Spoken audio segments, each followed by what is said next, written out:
सभी देशवासियों को नमो बुद्धाय, जय भीम, जय संविधान। साथियों, हमारे भारत देश में कई सारे कुप्रथाएं लागू था, पर सब प्रथा जो है एक एक करके खत्म होता चला गया। और जब बाबा साहेब डॉक्टर भीमराव अंबेडकर जी देश का संविधान लिखा, इसके बाद एक झटके में भारत के संविधान का आर्टिकल 13 के तहत कानूनी तरीके से जो है सभी कुप्रथाओं को बैन लगा दिया, सभी कुप्रथाओं पर जो है प्रतिबंध लगा दिया। लेकिन साथियों, उसी कुप्रथाओं में से कुछ कुछ प्रथा हमारे देश में लागू भी रहा। जो कुप्रथा हमारे भारत देश में खूब ज्यादा अभी प्रचलन में है, खूब ज्यादा ये प्रथाएं लागू है। और वो प्रथा की वजह से साथियों दिन प्रतिदिन जो है क्राइम होते जा रहा है। कोई सुसाइड कर ले रहा है या तो मर्डर कर दिया जा रहा है, और हिंसा साथियों तो रोज हो रहा है। और इसी चीज को लेकर साथियों अभी सुप्रीम कोर्ट में ये याचिका पहुंच गया है, और सुप्रीम कोर्ट ने जो है दहेज प्रथा पर जो है बहुत बड़ी जो है कड़ी फटकार लगाया। भगवत पूरा मामला समझाएंगे, पूरा मसला समझाएंगे, आखिर ये सुप्रीम कोर्ट तक कैसे पहुंचा, दहेज प्रथा के लिए क्या क्या कानून है, क्या कहता है कानून, सब कुछ साथियों बताएंगे। बस मेरा छोटा सा अपील, इस वीडियो को शुरू से अंत तक जरूर देखें। वीडियो अच्छा लगे तो लाइक करें, चैनल में पहली बार आए तो चैनल को सब्सक्राइब कर लीजिएगा, बेल आइकन प्रेस करिएगा ताकि जब भी वीडियो अपलोड करूं आपके पास तो नोटिफिकेशन पहुंचता रहे। साथियों, हमारे भारत देश में एक शुद्धिकरण प्रथा था, चरक पूजा प्रथा था, प्रथम पुत्र गंगादान प्रथा था, कुर्सी प्रथा था, वरिष्ठ टैक्स प्रथा था। यानी साथियों हमारे देश में कई सारे प्रथाएं लागू था। जो प्रथा हमारे देश के मूल निवासियों को सिर्फ शोषण करने के लिए बनाया गया था, अत्याचार करने के लिए बनाया गया था। लेकिन एक एक करके हुआ क्या, सारा प्रथा बंद होता चला गया। हमारे देश के ही मूल निवासियों ने इसके ऊपर संघर्ष किया, खूब मेहनत किया, और खूब संघर्ष करने के बाद जो है ब्रिटिश गवर्नमेंट के मदद से, आप कह सकते हैं एकदम हम खुल के बोलेंगे, क्योंकि ब्रिटिश गवर्नमेंट ने काफी मदद किया ये सारे कुप्रथाओं को बैन करने में। जैसे सती प्रथा लॉर्ड विलियम बेंटिंग के माध्यम से जो है खत्म किया गया। तीन सभी साथियों प्रथाओं पर जो है रोक लगाया अंग्रेजों ने, और लेकिन हमारे महापुरुषों ने, हमारे ही समाज के लोगों ने काफी संघर्ष करने के बाद यह सब बंद हुआ। लेकिन इसी प्रथाओं में से साथियों एक है दहेज प्रथा। जो दहेज प्रथा आज के समय में पूरा भारत में प्रचलन में है, और खूब ज्यादा दहेज लिया दिए चल रहा है। अब इसी को मामले को लेकर साथियों सुप्रीम कोर्ट में एक याचिका पहुंचा, और याचिका पर ऐसे कुछ कह दिए हैं सुप्रीम कोर्ट की ये चर्चा का विषय बन गया। तो चर्चा में क्यों है साथियों, चर्चा में इसलिए क्योंकि सुप्रीम कोर्ट ने कह दिया है कि जो दहेज प्रथा है, जो दहेज का जो नियम है देश में, उस दहेज के लेने के लिए जो कानून बनाया गया कि अगर कोई दहेज लेगा तो कानून रूप से क्या होगा, उसको दंड मिलेगा, दंड की प्रावधान जो किया गया है। तो उसी साथियों सुप्रीम कोर्ट ने कहा कि ये जो दहेज प्रथा का जो कानून है, इसका खूब ज्यादा हमारा भारत देश में जो है दुरुपयोग हो रहा है। ये कड़ी टिप्पणी किया है साथियों। अब आखिर सुप्रीम कोर्ट ने ऐसा कहा है तो हम आपको पूरा बता देना चाहते हैं। अब ये क्यों नहीं कहता है कि भैया पूरा कानूनी तौर से जो है पूरा बेड लगा दिया जाए कि दहेज ही ना ले। अभी तो कह रहा है भैया यहां पर कि ये दहेज प्रथा वाला जो कानून है, इसको जो है दुरुपयोग किया जा रहा है। साथियों, हमारा भारत देश में जो है ना, अगर एक चपरासी है तो चपरासी का भी आजकल का डिमांड जो है वो 5 लाख 7 लाख 4 व्हीलर का डिमांड करता है शादी में दहेज के तौर पर। और आदि जरा सा चपरासी से एक बड़ा पोस्ट में आ गया तो डायरेक्ट 10 लाख, उससे एक बड़ा पोस्ट में आ गया 15 लाख, उससे बड़ा पोस्ट में आ गया तो 20 लाख, उससे और बड़ा पोस्ट में आ गया तो लाख 2 लाख। और IAS IPS मिल गया तो वहां करोड़ों की बात चलता है भाई। वहां बंगले दिया दिए चलता है, एक बंगले दे दिए जाओ, एक फॉर्चूनर दे दिया, थार दे दिया जाओ, मुंह मांगे, चूंकि IAS IPS है भैया। तो सबसे बड़ा जो है जो दहेज प्रथा जो चला रहा है, ये बड़े बड़े नेता मंत्री लोग ही लागू करवा रहा है, क्योंकि ये लोग ज्यादा दहेज दे रहा है। और जब IAS IPS बन जाता है तो वो हो क्या मूर्ख जैसा करते हैं भैया, जब वो नौकरी में चले जाते तो और जो है वो दहेज लेता है, क्योंकि वो जोड़ के लेता है कि हम पढ़ाई में इतना खर्चा किए हैं, ढकना में इतना खर्चा किए हैं, फलना में इतना खर्चा किए हैं, पढ़ाई में इतना लाख खर्चा कर दिए हैं, तो बोल कहां सोच लेंगे, तो लड़कियां मैया पापा सोच लेगा, इसलिए पढ़ा था। ये साथियों समाज का एक बहुत बड़ा धब्बा है ये दहेज वाला सिस्टम। और मम्मी पापा भी जो होता है लड़का का, जो माता पिता, वो भी यही कहता है कि बेटा को पढ़े लियो लिख लियो, ऐसे किया वैसे किया, ढकना किया तो किया, बच्चा पैदा किया तो करना पड़ेगा ना, ये आपका कर्तव्य है, आपको ये करना पड़ेगा। इसका मतलब ये नहीं है कि आप लड़की का बाप से वसूलिए पैसा।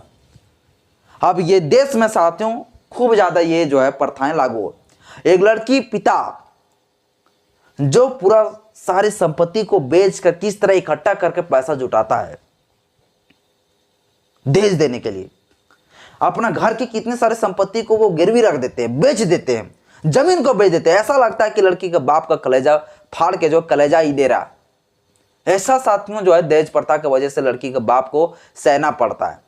और बड़े बड़े जो लड़की का बाप होता है नेता मंत्री, उस सबके बातें मत कहिए, वो लोग तो डायरेक्ट जो है झोला का झोला बेग बेग पैसा लो ना, करोड़ों करोड़ों रुपया। तो उन लोगों की वजह से दहेज प्रथा खत्म नहीं हो रहा, क्योंकि वो लोग दहेज प्रथा बढ़ा रहा है, दहेज पूरा बढ़ा रहा है। तो वो लोग दहेज को बढ़ावा दे रहा है बड़े लोग, और जिसके वजह से ये दहेज वाला जो प्रथा है ये खत्म नहीं हो रहा है। अब ये दहेज प्रथा के ऊपर साथियों सरकार एक्शन लेना चाहिए, लेकिन सरकार एक्शन नहीं ले रही।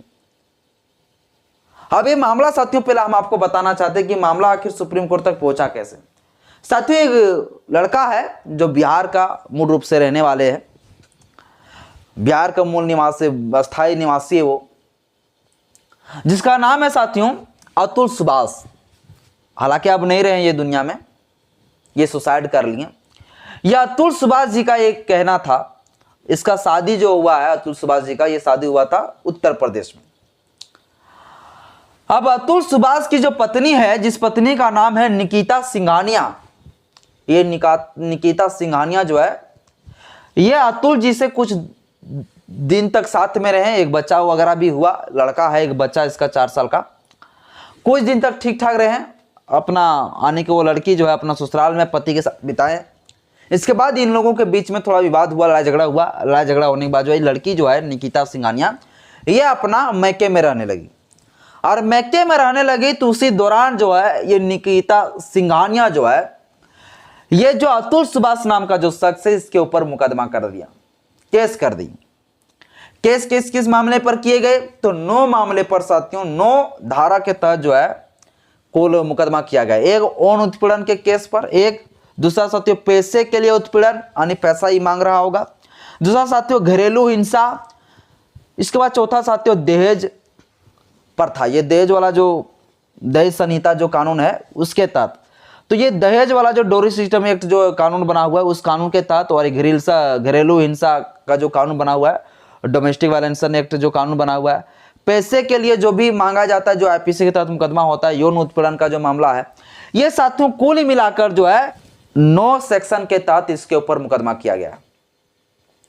अब ये लड़के के ऊपर साथियों ये केस कर दिया, निकिता सिंघानिया कर दिया केस इस अतुल सुभाष नाम के शख्स के ऊपर कि मेरा पति मुझे जो है दहेज मांगता है, दहेज के लिए मुझे परेशान करता है, दहेज में इतना पैसा मांग किया था, इतना नहीं दिया इसलिए पैसा मांग रहा है, इसके बाद जो है फिर से पैसा डिमांड कर रहा है, इसके बाद जो है यौन उत्पीड़न मेरे साथ किया, जबरदस्ती मेरे साथ जो पकड़ धड़ किया, कुछ भी जो भी है यौन उत्पीड़न के अंदर आता है।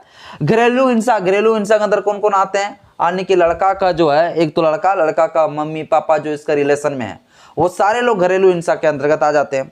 तो ये लड़की का ये आरोप है निकिता सिंघानिया कि मेरा सास ससुर, मेरा ससुराल के सारे लोग जो है मिलकर मुझे परेशान कर रहे हैं, मुझे मार रहा है, मुझे पीट रहा है, और यौन उत्पीड़न मेरा पति मेरे से किया, दहेज के लिए काफी मुझे परेशान कर रहा है, ये टॉर्चर कर रहा है। इन तमाम मामलों पर साथियों जो है ये लड़की ने जो है मुकदमा कर दिया, कुल 9 प्रकार के मामलों।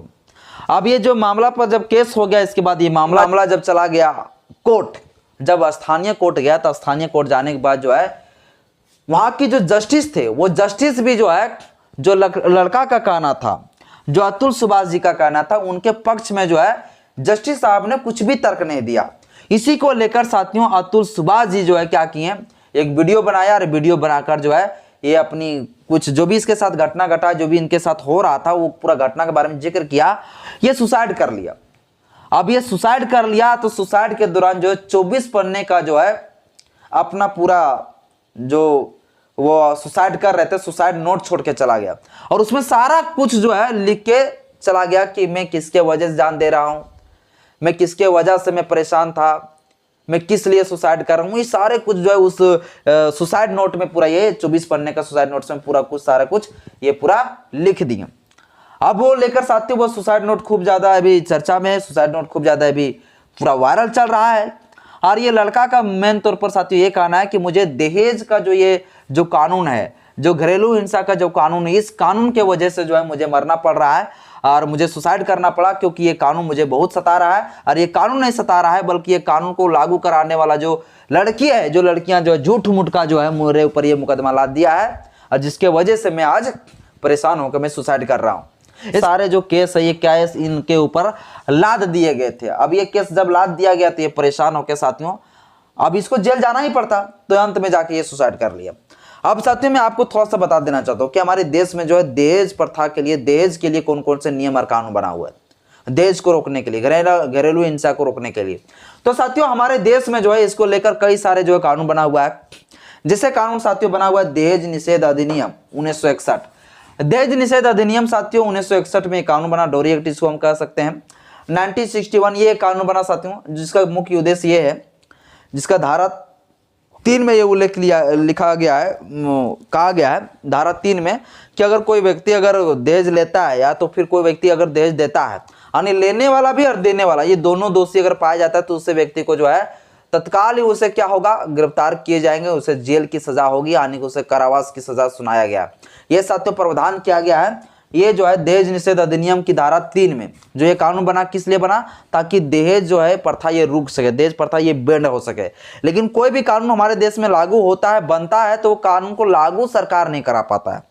कानून तो बहुत सारा बन जाता है, लेकिन कानून को लागू कराना मेन चीज है। देश का संविधान बने हुए 75 साल हो गया ना भैया, 70 साल, लेकिन आज तक क्या भारत का संविधान देश में लागू है? अगर देश में संविधान लागू होता तो आज देश में जो है, जो आज छोटा, गरीब, ऊंच नीच के वजह से जो डर बना है लोगों के प्रति, वो डर बना नहीं देता। और जो आज के देश में भुखमरी, लाचारी, गरीबी है ना, उस लाचारी भुखमरी के वजह से जो है परेशान लोग नहीं होता। आज भी लोग जो है रोटी कपड़ा मकान के लिए लोग नहीं तरसता, क्योंकि संविधान ही देश में लागू नहीं हुआ, जिसके वजह से रोटी कपड़ा मकान में ही आज तक जो है देश लगा हुआ है, और रोटी कपड़ा मकान तक ही जो है लोग सीमित है, इससे आगे कुछ सोच ही नहीं पाता। तो देश का संविधान लागू नहीं हुआ। इसी प्रकार साथियों ये कानून तो बन गया, लेकिन ये कानून को देश में लागू ही नहीं कराया लोग अच्छे ढंग से, वरना ये देश प्रथा कब का खत्म हो जाता, पूरा सख्त कर देता। पूरा पुलिस प्रशासन चारों तरफ घूमता, शादी का सीजन में कौन दहेज ले रहा है, जांच पड़ताल करता। जकरे घर शादी में हो रहा है भैया, तो लड़की पक्ष की तरफ चल जाता, लड़का पक्ष की तरफ चल जाता जांच करने के लिए, दहेज लिया क्या, दहेज दे रहे हो क्या, लड़की पक्ष को भी पूछता। ये सब तरफ पूरा इन्वेस्टिगेशन करता, जांच पड़ताल करता, यानी पुलिस प्रशासन पूरा तरीके से लग जाता कि भैया हमको दहेज प्रथा बंद करना है, तो एक झटके में बंद हो जाता। लेकिन दहेज प्रथा कौन कौन मनवादी लोग क्या सोचते हैं पता नहीं, लेकिन दहेज प्रथा मेरे हिसाब से बहुत बड़ा अभिशाप है समाज के लिए। मेरे गांव में, मेरे क्षेत्र में जो है दहेज की वजह से कितना लोग सुसाइड कर लिया है, कितना लोग परेशान है, आज वो उठ नहीं पा रहा है। साथियों तो दहेज निषेध अधिनियम ये कानून बना दहेज प्रथा को बंद करने के लिए।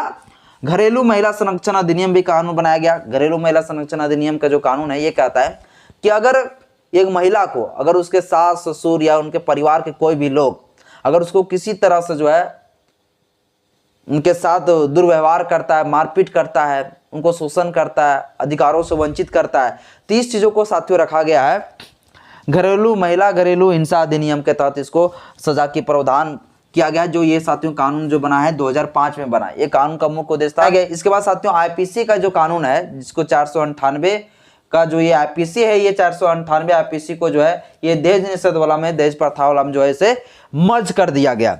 और ये 498 आईपीसी जो है, 498 आईपीसी का सबसेक्शन 1 ये कहता है साथियों, अगर कोई रिश्तेदारी वाला या तो फिर वो लड़का खुद अगर सिर्फ दहेज के लिए अगर उसको परेशान कर रहा महिला को, तो ऐसे स्थिति में उसको जो 3 साल की सजा की प्रावधान होगा और उसके साथ जुर्माना से भी दंडित किया जाएगा। आगे साथियों कानून और बनाया गया, जिस कानून को 1961 में फिर जोड़ दिया गया। आईपीसी का जो सेक्शन है 304 सेक्शन में एक सब सेक्शन जोड़ दिया गया, क्लोज जोड़ दिया गया बी। और इस क्लोज बी में कहा गया कि अगर 7 साल अगर शादी हुए हो गया है, 7 साल से पहले, यानी कि 7 साल अगर बाद हो गया तो भैया नहीं, 7 साल के भीतर अगर कोई भी व्यक्ति अपना पत्नी से जो है दहेज की डिमांड करता है, या तो फिर दहेज की वजह से उसका सास ससुर, उसका घर वाले जो है, महिला के घर वाले अगर परेशान करता है दहेज को लेकर, और इसके वजह से अगर वो महिला जो है सुसाइड कर लेता है, मृत्यु उसका हो जाता है, तो ऐसे कंडीशन पर जो है ये हत्या माना जाएगा। और ये हत्या के अंतर्गत जो है वैसे व्यक्ति को 7 साल से अधिक का सजा होगा, या तो फिर आजीवन कारावास की सजा के प्रावधान किया गया है। इसको नॉन बेलेबल में रखा गया, गैर जमानतेबल केस, ये गैर जमानती, इसको कॉग्निजेबल ऑफेंस में रखा गया, संज्ञेय अपराध में तुरंत गिरफ्तार होगा। ये साथियों जो है ये आईपीसी का सेक्शन 304 का बी हो गया।